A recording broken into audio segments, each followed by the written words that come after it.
This episode of The Bill and Callie Show is brought to you by Executive Suite Squared by ATG, offering private and shared office space with 24/7 secured access, 3 state-of-the-art conference rooms, shared lounge and cafe area, receptionist, printing center, and fiber optic internet access with Wi-Fi throughout. Conveniently located just south of 8094 at the Kennedy Avenue exit at 2901 Carlson Drive in Hammond, Indiana. For information on how you can become a member, go to executivesuites2.com or call 219-844-2901.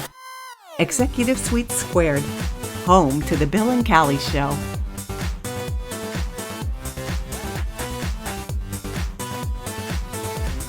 The Bill and Kelly Show is recorded at Studio A at Executive Suite Squared in beautiful Hammond, Indiana.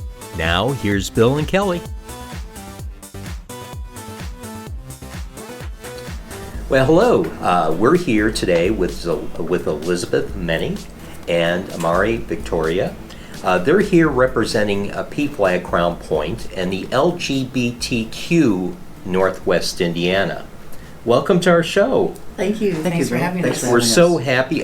Kelly sends her apologies for not being here. She so wanted to be here, but she had some business in Chester and she had to attend to, so it breaks her heart that she couldn't be here. But again, welcome to our show, and we're kind of excited to hear about your organizations and all the good work that you do for the community. We're excited to tell you. Yeah. So, tell us, I guess, first a little bit about yourselves, where you're from, and then let's talk about the organizations a bit. Okay. You guys want to flip a coin? It's up to you. She can go first. Well, in the summer of 2017, I was feeling really bad and decided to go to counseling, and during those counseling sessions, I made the discovery that I'm actually transgender, and since then I've been pursuing that, and as part of my passion for being in the community, I wanted to give back. So I, especially in the northwest corner of Indiana here, and I founded my company, LGBTQ Northwest Indiana, which serves the LGBTQ community directly. So I've been married to Amari for 8 years this year. Oh, congratulations. So she wasn't Amari when I married her, but there was no question in my mind that I was going to stick with her on her journey. And so we were going quite far for support. We were going to Goshen, we were going to Chicago, Michigan City, and I looked at her once and said, I think I want to start a transgender support group in this area. And she looked at me and said, no. No, you can't. So it's like, okay, why not? Because I'm going to start one. So I put my hands on my hips and said, fine, I'll start a PFLAG chapter. So we did. She incorporated in May of 2018. I incorporated in June of 2018. We started running our support groups at late summer. And they've been going for now almost 2 years. Oh, that's great. And we have not looked back. Yeah, it's, I tell you, it's such, especially in Northwest Indiana, it's very much needed. I tell you that as a parent of someone, and boy. So let's talk about each one of them, because even I don't understand exactly what things that you guys support and so on. So which one do you want to start out, which organization do you want to start out with first? The LG? Let's actually talk about PFLAG first, because we're going to talk longer about LGBTQ Northwest Indiana. Okay. Awesome. All right. So PFLAG, we're one of 400 chapters of a national organization that started almost 50 years ago to support the parents, friends, families, allies of the LGBTQ community as they were coming to terms with loved ones coming out or making discoveries or questioning. And it has grown quite a bit since then. Like I said, over 400 chapters. But our core program is offering support meetings. We offer support meetings for adults. We offer support meetings for teens and support meetings for parents of teens, and also social time for the teens at a variety of locations throughout Northwest Indiana. and education, advocacy, support, and community. Because what we're finding is there's a tremendous need for community, Oh, yeah. connections, safe places to hang out, all that type of thing. Mhm. So a lot of people come to the support meetings either because they're looking for support, they're struggling to accept somebody or themselves, they're in full acceptance, or but they want to offer support, or they're just looking for friends of like minds. So Yeah. we have an intern program with a couple of universities, social justice and social work programs, and we're doing community partnerships with a variety of businesses and corporations in the region, and just really starting to gain traction. You offer support services just for people that, maybe have a child or Mhm. a partner or someone that came out, to help them through that process and talk about through that Exactly. process. Yeah. So Well, it's, I'm a member. yeah. So sign me up. Yep. Yeah. So I'd be interested in attending some of those. Okay. That'd be great. I'm looking forward to getting some of the events up there. So, what about LGBTQ? I founded my organization to provide support and education and advocacy and resources to the community here in Northwest Indiana. I promote visibility of the community and try to foster awareness of the community to the people who are not in the community in this area, and advocate for human rights as well, because if you support a marginalized group like the LGBTQ community, it's almost natural to support other marginalized groups. So what I currently offer is a adult transgender support group meeting that occurs twice a month in Valparaiso, of all places, and I'm looking to expand that into other areas as I can. My organization this year is now overseeing what we call the NWI Pride Events Committee, which is the offshoot, so to speak, that is the organizer for the annual Pride Festival, of which we had our very first one last year in July At the Lincoln Center. at the Lincoln Center. And in that was an Highland, awesome Indiana. event. Yeah. It was great. We got so many positive comments from the volunteers and the attendees and the vendors. They Yeah, I just were heard a thrilled. lot of great things about it. Yeah. And when is that this year?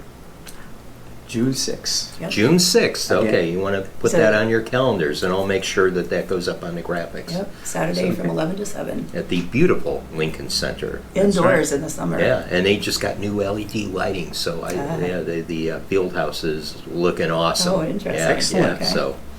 okay. So that's great. So what you do is have vendors there, tables throughout with information. Information directly related to community, or is it open to any vendor that wants to have a table? A little bit of both. It's essentially open to any vendor. However, we are keen on finding those that are LGBTQ owned or operated, or organizations that provide services to the LGBTQ community. We'd love to fill the field house with those types of businesses, but again, there are lots of retail businesses in Northwest Indiana who also in some way may support the LGBTQ community, and they're there as well. Right, so it's a mixture, so Yes. yeah, awesome. And I think I got your packet, the sponsorship packet, which we're going to do something. Oh, great. Yeah, Thank you. So we're not Great. sure what yet, but we'll do something. Yeah, as this is something we wholeheartedly, that's what we're all about. Being guessed by our show. Yes. So Yes. we try to support as much as we can and still put the show on. So, good luck with everything with that. But I've heard so many good things and from the vendors and people who partake in the event. So, yeah. So, what other type of events do you have? And talk a little bit about your sessions that you have, like in Valparaiso. What does that entail? What has developed over the course of these meetings monthly is rather than having a very programmatic sort of meeting, we have more of an organic, discussion-based meeting, and every month either one of the members of the group or myself try to come with a topic that we can discuss that's particularly applicable to people in the LGBTQ community. It is a transgender support group. However, there are a few gender nonconforming people who come as well, and it's always good to get everyone's perspective on all of the topics that we bring to the meetings. Well, and that is kind of interesting. It's a question I wanted to ask you about, because it's, you know, the community in itself, I mean, you almost hate to put walls around or identify it, because it constantly changes in different types of people that may be identified differently. And so, I mean, it's kind of like you almost have to, with an organization like this, you almost have to remain agile, because you never know what someone is going to come with. And but boy, hats off to you for doing that and allowing people to bring in their own topic and talk about their own topic. And I should mention that all of our support groups, both in Amari's organization and in PFLAG Crown Point, are peer facilitated, so they aren't therapeutic. They're led by peers. Right. And we have locations in Munster, Crown Point, and Merrillville. Yeah. You say they're not therapeutic, but I can't help Well. but in actuality they are, but you can't call them therapeutic because all the licensed therapists, let That's me right. call them and talk to them. Well, just chill. Because I can tell you, just having a cup of coffee with a friend is therapeutic. Absolutely. So, yeah. It's they make tremendous changes. And in you don't have to people's pay your lives. friend $100 an That's hour. right. So, sorry, therapist. So we've just begun doing speaking engagements throughout the region. Last year, PFLAG did a speaking engagement for BP Pride, which is a LGBTQ employee resource group at BP America. And Amari, you have one coming up in April. You want to talk about that? Yes, I do. I was asked by one of the social workers at Clifford Pierce Middle School to come in and do a talk about LGBTQ students and their challenges to a group of other social workers. And then on May 1st, we're doing a speaking engagement at the Companion Academy's Foster Care Conference. Awesome. So on understanding the needs of LGBTQ youth. Yeah. So Yeah. we're pretty psyched about those activities. Yeah, Campania is, boy, they do some great work with troubled youth there. Amazing work. In fact, they're now coming under the same umbrella as the Crisis Center Right. in Gary. So we're kind of excited to see what happens with that. Question I have, particularly with the parent support, how, I mean, and that's so difficult, because how do you, I guess you're getting the word out there, but you know, how, you know, as a parent that came from that, boy, I wish there were something back in the early 2000s, the mid 2000s, where I could have gone and talked to someone.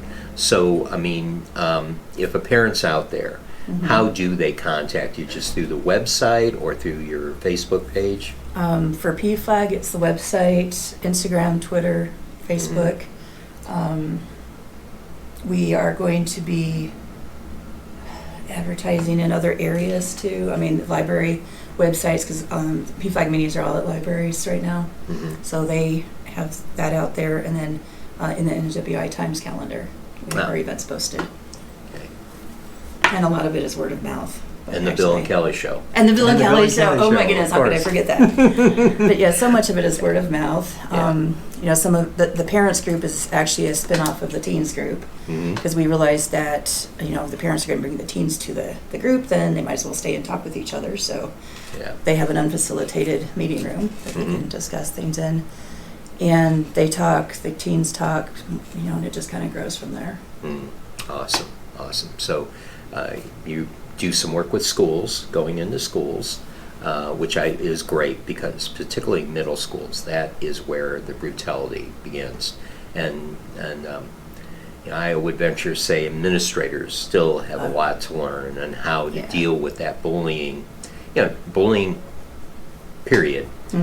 But this type of bullying tends to be brutal, more brutal than the typical bullying, and that's something that I've got to say. I've known some school administrators that do an excellent job in drawing a line, and this behavior is not going to be acceptable.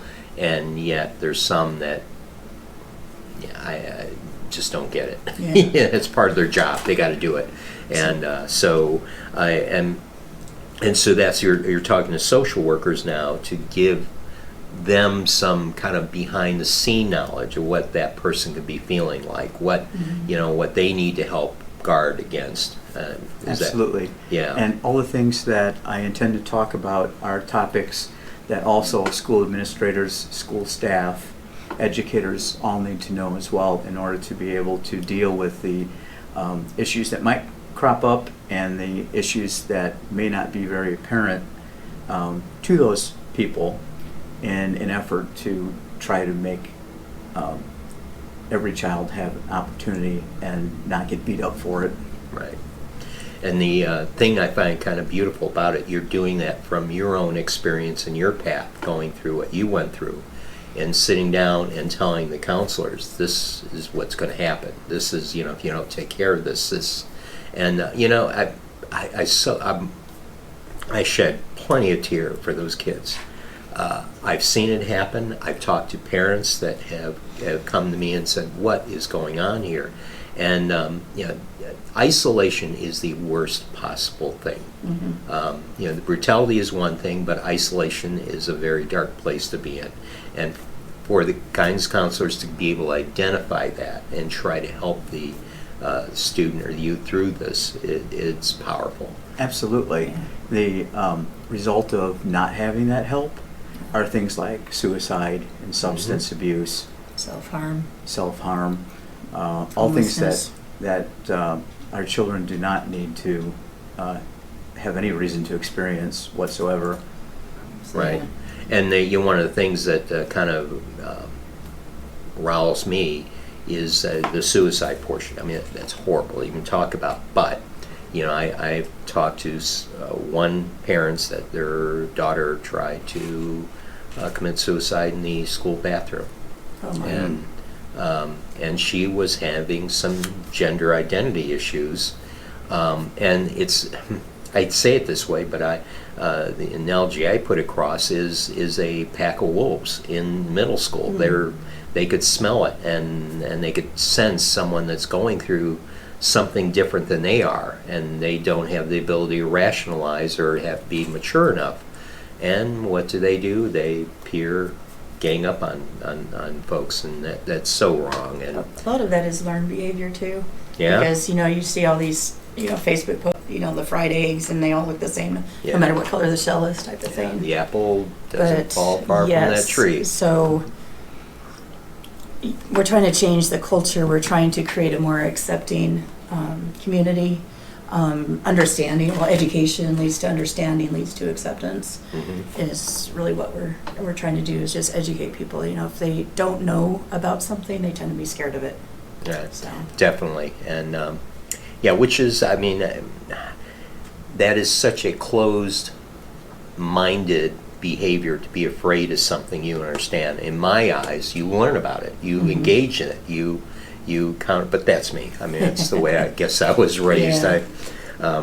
We'd love everyone to be like you, Bill. That's great. Oh, That's right. Don't know about that? Can I call Kelly? I want her to hear this. I forgot to mention too, one thing we're looking at doing is maybe having some sort of queer prom, or it might happen later in the year, like a queer homecoming, because there are a lot of schools right now that may not let their students bring an LGBTQ partner. And we want to just give the kids a place to have a dance awesome. and celebration and be themselves. Yeah. So yeah. we're just starting to look at that right now. Yeah, and I've seen some schools allow that, but I know some that don't. And that is, we all have to grow up and be more mature, and that includes the administrators. I'm sorry, this is our world, and that's something I wanted to ask you about.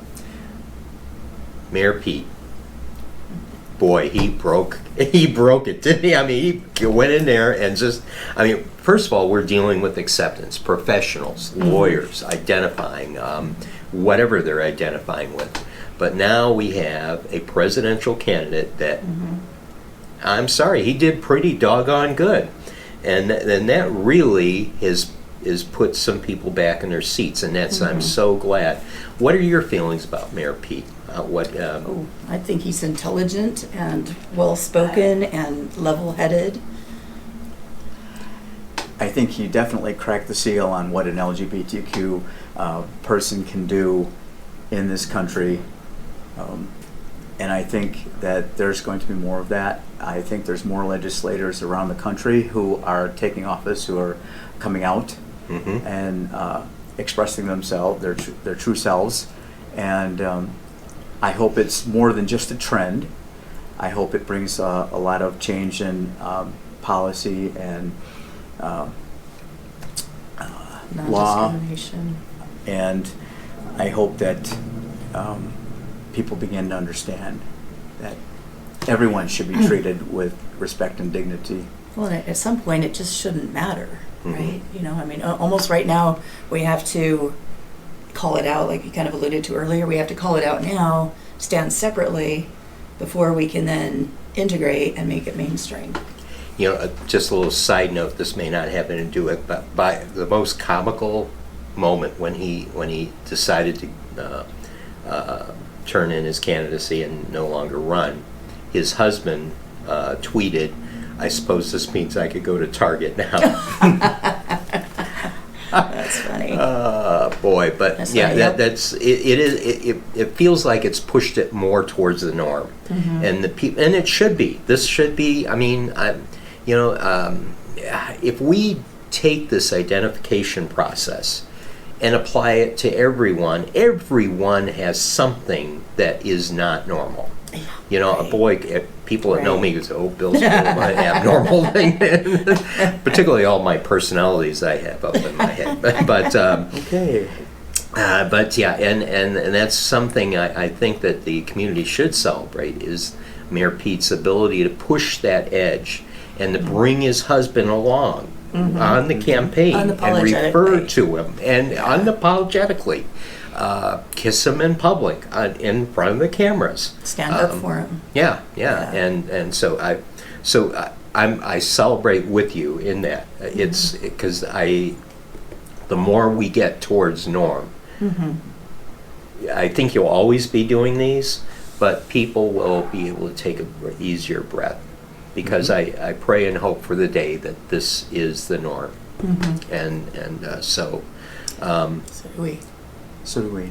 And that's why I feel personally that the children are probably our most important community members, because they are the future lawmakers, policymakers. They are the future leaders of this country, and we need to support them now. Right. Yeah, and I wouldn't say the most important, because I think everybody's equally important, but they are. Children, and that's the thing about it, with the intelligence that could be pushed aside because of the abuse, the inappropriate behavior. The Mayor Pete's of the world could be squelched if we don't guard that. Yeah. And look at what he did at 20, and he's one of, in fact, we've had a couple of them, but he is one that had, a gay mayor in Indiana. And so someone said, and I'll pose this to you, and please don't take this statement wrong, but it is a lot of truth to it. Someone said, well, if he doesn't make it in the presidential campaign, he can run for governor. I said, this is going to be interesting. He will be governor of a state whose hate crime does not cover him. Oh, God. Interesting. Yeah. It's kind of ironic, Yes. very ironic, but yeah, and and I'm wondering if he had that thoughts of, this is where I need to go because my own state does not protect me with regard to hate crime, and so, and that's something else. Is there any work being done?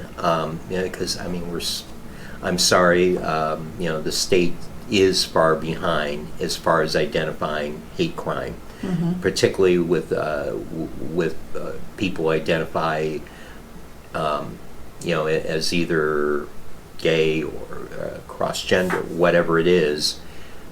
There's nothing protecting them. I mean, is there anything as far as lobbying? And I can't imagine Mayor Pete is sitting behind and taking this, just as an everyday occurrence. Well, as nonprofits, we're not allowed to lobby. Right, But right. I know ACLU of Indiana is doing a great job towards that, Good. and some of the other similar organizations. Yes, organizations that can do political activism work and advocacy are active. Grassroots, from the grassroots level especially. Good. And the way that we deal with advocacy is we're teaching people how to be advocates for themselves and for others. So, helping them understand what legislation is coming through, what could be there, what isn't there, that's all part of what we do. Yeah. Now, the blessing is we do have some representatives in the state of Indiana that are very progressive. Chris Young is another one who hasn't made it out of his 30s yet. And so, he is one that I know is very progressive and very is aggressively attacking to make sure human rights are well represented in the state of Indiana. And I think J.D. Young. Yeah. J.D. Ford. Oh my goodness. J.D. Ford, South Central Yep. Indiana. Well, I agreed with you, so that's Yeah, I how know. much. I was like, that does not sound right. No. Well, when we backtrack a little bit, go circle around here, I guess would be more appropriate. Are there events that you want to cover, or have we gone through all of them? There's a couple more. We just attended the Crown Point Community Foundation Volunteer Fair. We each had a table there. Of course, being run, as a nonprofit business, we're all volunteers, as you know, and we can use lots of help with lots of different areas. So we attended that event. We have also vendor tables at the Urban League of Northwest Indiana Diversity and Inclusion Awards Luncheon. And we've made a lot of great business contacts there, as well as just been visible. So we really appreciate opportunities to have tables at events like that. We actually have a fundraiser. Some people have offered to do a fundraiser for us by holding a drag show in Thornton, Illinois. So that will be on March 21st. And we got just a couple other things. Like I said, we're supporting some local charities. We're painting chairs. They're decorating chairs, child-sized cool. chairs, for the Prevent Child Abuse Lake County organization, and those will be auctioned off at the end of April up at the Indiana Welcome Center. And then Girls on the Run is having their sneaker soiree coming up in April. So you guys can be involved in that? we're going to be involved in that. Now, are you going to be there? Yes. Oh, we'll see you Yes. there. All right. Wonderful. Yeah. Yeah, so That's a great. That's another great organization that offers mentoring in the middle school. And I tell you, they do some great work as well. Oh, and speaking of schools, there is not a GLSEN chapter or HRC Welcoming Schools programs in this area. And so we'd really like to get some school I'm not familiar with those. staff people involved in GLSEN. that. GLSEN is a national organization that supports K through 12 educators and students, and they just have a wealth of great resources. There just aren't any chapters in this area. I don't even think in Chicago. And then the HRC Welcoming Schools program is just that. It's education for schools and school administrators and staff, and how to become more inclusive and More equal. open-minded. So yes, we're looking for that.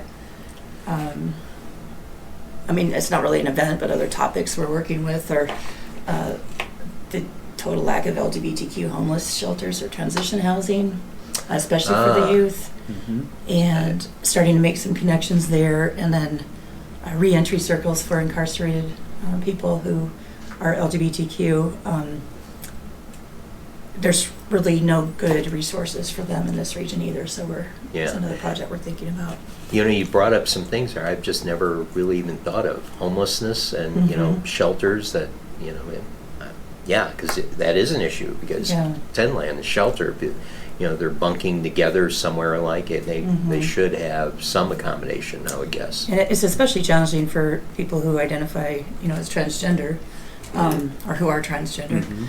because there's that whole Yeah, yeah. Question of where to question. put them. Yeah. Right, right. And just most of the facilities we've talked to just aren't equipped to handle that. We did talk with St. Jude House this past weekend, and they were pretty open. You know, they handle people that suffer from domestic abuse or domestic Yeah. violence. Yeah. So, but you know. Guys didn't hear that, did you? Okay, all right. So where were we at? So on the topic of LGBTQ qualified homeless shelters or transition housing, one of the real challenges is if you have a kid whose parents throw them out because they came out as LGBTQ, Yeah. where the heck do they go? And you know, we just don't have any like designated safe spaces for those kids right now. There's individuals here and there, but That's just so alien to me. You're throwing someone out that you love. yeah. You know, substance abuse, there's tough love, but this is not, I mean, Yeah, it's just who the kid is. It's yeah. like- But Yeah. we do have somebody who's very interested in starting a homeless shelter up here for LGBTQ youth especially. Cool. Just trying to connect her with resources. Now, kind of educate us on this, because I'm still, after you said that, I kind of like, gosh.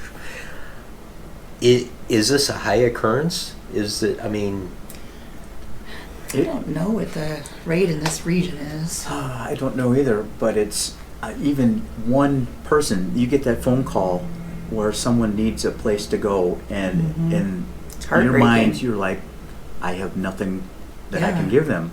Yeah. It is heart-wrenching. That's just one of probably a handful of gap issues that need to be handled not only by our organizations, but the other organizations in Northwest Indiana that exist. And that's one thing we should mention about LGBTQ Northwest Indiana. What we're trying to do is connect resources throughout the region. So it's not us versus them. It's everybody who supports and provides services for the LGBTQ community to come together with a unified voice.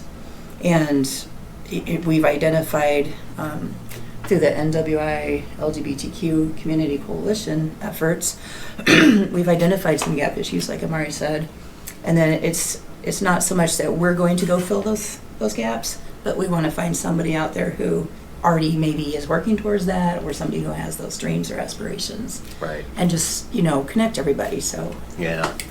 Yeah. But I mean, these are kids that are, if they don't have a place to go, that's of deep concern. It should be deep concern for the community. Just alien to me. It just, wow.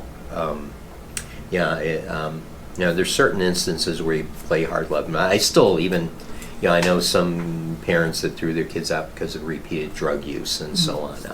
Even then, I always land on the side, is the kid going to be safe? You know, make sure that wherever he goes, and this is just because he identified as something, nothing for any fault of their own. They're being kicked out and made homeless. I mean, that's being subjected to Lord knows what's out there.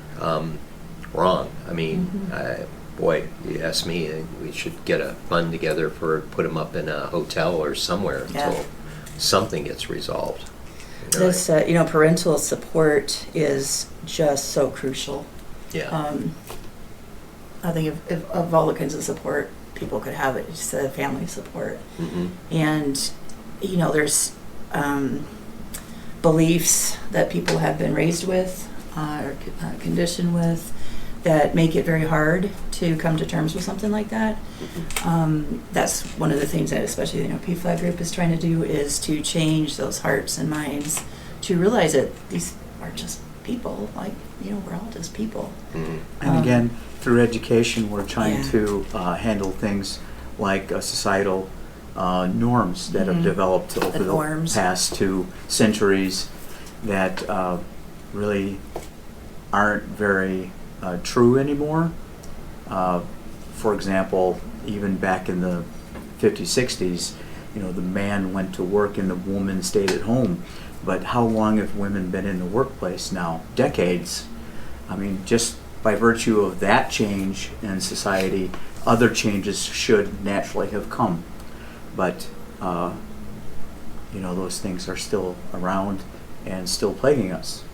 I mean, the gay and lesbian movements began probably before the 60s, but there was a lot of activism in the 60s.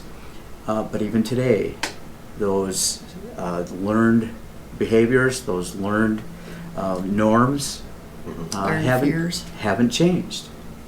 Yeah. So we just had the 50th anniversary of the Stonewall Uprising last year. That's right.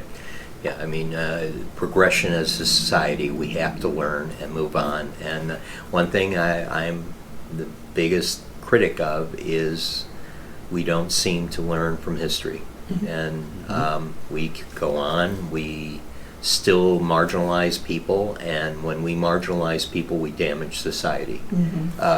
Split it and divide Yeah, we it. divide it. I still remember, I'm a big Mayor Pete fan, if you haven't figured it out. We got that I still impression. remember, after Rush Limbaugh was a flippin' moron, but actually he's quite a good actor, by the way, but a moron nonetheless, made his stupid, idiotical comment on his radio show.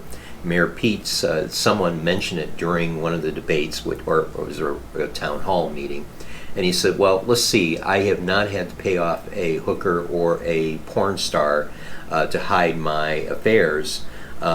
So I really don't know what moral thing you could judge me on. I'm married in a state where it's perfectly legal. I have not had to, do anything to hide anything from my husband, and that's it. I mean, there's a lot of immoralities out there, and to start judging and on something, particularly in something where someone has no control over, is just wrong.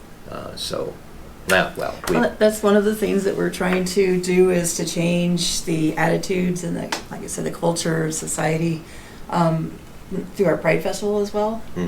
Because that's a very visible, fun, family-oriented, tobacco-free this year through 1-800-QUIT-NOW event that is providing visibility, showcasing resources, supportive businesses, And most of all, community. That's the big thing. I mean, just offering community and showing people, because you said isolation is terrible.